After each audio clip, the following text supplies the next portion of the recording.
আজ ভূত চতুর্দশী, তোমরা সবাই জানো আজ ১৪ প্রদীপ জ্বালতে হয়। তাই সন্ধ্যার দিকে আমি প্রদীপগুলো জ্বালিয়ে দিলাম। যদিও মা পাশ থেকে আমায় দেখিয়ে দিচ্ছিল যে কোথায় কিভাবে প্রদীপগুলো জ্বালতে হবে।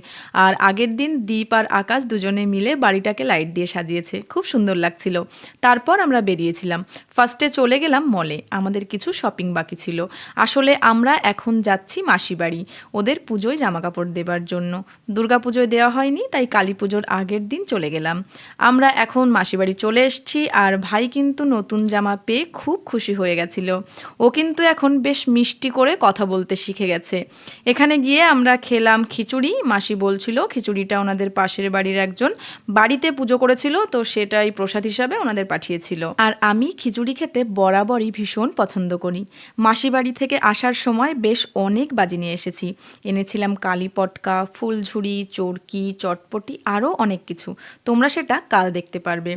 আমার বাড়িতে কিন্তু আমি কখনো সেরকমভাবে কোনো দিনই বাজি ফাটাইনি। আসলে আমার বাবা পছন্দ করতো না। আর এখন তো মানুষটা আর তার ভয় কোনোটাই নেই। বাড়ি ফেরার পথে আমি একটা চকোবার খেয়ে আর আকাশে একটা মনস্টার নিয়ে বাড়িতে চলে এলাম। আর এটা হচ্ছে আমাদের পাড়ার লাইটিং। কিছু জামাকাপড় ভাঁজ করার ছিল, সেগুলো ভাঁজ করে মনস্টার খেতে খেতে দুজনে এখানে পুজোর প্ল্যানিং করছিলাম। তোমাদের পুজোয় কী প্ল্যানিং সেটা কমেন্ট সেকশানে জানিও। আর সকলকে শুভ দীপাবলি। পুজো সকলের খুব ভালো কাটুক।